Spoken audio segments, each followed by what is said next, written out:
Ibahay. 20 languages. Article. Talk. Read. Edit. View history. From Wikipedia, the free encyclopedia. This article needs additional citations for verification. Please help improve this article by adding citations to reliable sources. Unsourced material may be challenged and removed. Find sources: Ibahay, News, Newspapers, Books, Scholar, JSTOR, February 2013. Learn how and when to remove this template message. Ibahay. Municipality. Municipality of Ibahay. Ibahay Campo Verde Road. Flag. Seal. Map of AKLAN with Ibahay highlighted. Show. OpenStreetMap. Ibahay. Location within the Philippines. Coordinates: 11 degree 49 feet 16 inches and 122 degree 09 2042. E-coordinates: 11 degree 49 feet 16 inches and 122 degree 09 2042. I-Country Philippines Region Western Visayas Province AKLAN District 2nd District Barangays 35 Si Barangays Government. Isa. Type Sangguniang Bayan Mayor Jose Miguel M. Miraflores Vice Mayor Julio M. Estoloso Representative Teodorico T. Haresco Jr. Municipal Council. Show. Members. Electorate 32,920 voters 2022 area. 2. Total 158.90 square kilometers 61.35 square miles elevation. 63 metro 207 feet highest elevation. 913 metro 2,995 feet lowest elevation. 0 na metro 0 feet population. 2020 census 3. Total 52,364 density 330 per square kilometer 850 per square mile households.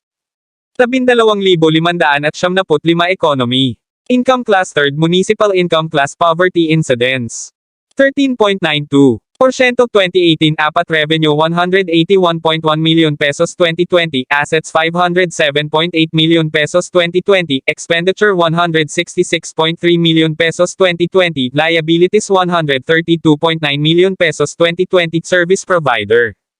Electricity: AKLAN Electric Cooperative AKELCO time zone dagdag 8 PST zip code 5,613 PSGC 0604060000. IDD? Area code +63036 native language AKLAN. Hiligaynon. Tagalog. Ibahay, officially the municipality of Ibahay, Aklanon, Banwa it Ibahay, Hiligaynon, Banwa sang Ibahay, Tagalog, Bayan ng Ibahay, is a third-class municipality in the province of AKLAN, Philippines. During the creation of AKLAN province in 1956, Ibahay is its biggest municipality in terms of population. According to the 2020 census, it has a population of 52,364 people, making it the third most populated town in AKLAN. 3. Ibahay is the birthplace of Col. Alejandro S. Melker, whose design of the pontoon bridge contributed to the Allied forces winning World War II. History, edit. This section's tone or style may not reflect the encyclopedic tone used on Wikipedia. See Wikipedia's Guide to Writing Better Articles for suggestions. October 2016. Learn how and when to remove this template message. Under the Spanish Panay Ibajay, edit. The autonomous barangays that the Spaniards encountered in Cebu could barely provide them with food enough for their needs. Miguel Lopez de Legazpi had to move his camp sailing from Cebu to Panay Island in 1569. Desiring to explore the island for food and spice, Legazpi ordered some of his men to move further on the island until they run out of bread to eat. Tired and hungry, the Spaniards solicited something to eat from the natives. To their surprise, they were given a container full of brown rice. When the Spaniards asked the natives what kind of rice they gave, they politely replied, "Bahay," meaning a third-class rice. In recognition of the generosity of the natives, they named the place Panay y Bahay, the place in Panay where there was and the Spaniards were given Bahay rice. The word Ibahay was originally written with the capital letter Y. It was only in 1902 when an American supervising teacher made the change of Ibajay to Ibahay because of the preference to the English alphabet and the difficulty of the Americans in spelling the word. The first seat of government by the Spanish authorities was in Bobacon, Barangay Nail in the 17th century. The system of government that the Spaniards established was the encomenda. They ruled the natives by control from a royal grant from the King of Spain. The King of Spain appointed an encomendero as the overseer with the gobernador Silo, Cabeza Mayores and Cabezas de Barangay as subordinate. In the early part of the Spanish Dominion, the barangay was made the basic structure of government in Ibahay. The chieftain collected tributes from his sinakupan people and turned over the collections to the encomienderos. Later on, however, the barangay government was reorganized again into SAC-ops, with each has to elect a gobernadorcillo. The gobernadorcillo was elected by the votes of selected married male natives called principales.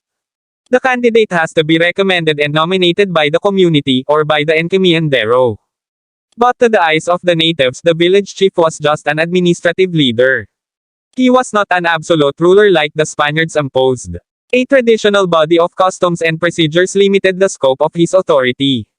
Although his position had become hereditary, it was originally attained by an exhibition of greater prowess and valor, traits useful for the community's survival.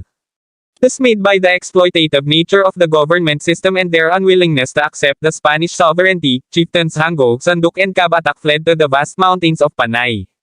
Still, the Spanish continued their colonization. The natives could not do anything but accept the dictum of the Spaniards to survive and go on with their lives. The first native to hold public office in Sitio Bobacon as gobernadorcillo was Don Francisco Dalisay, who was elected by the principales in 1673. However, Muslim pirates and bandits from Mindanao often pestered the town.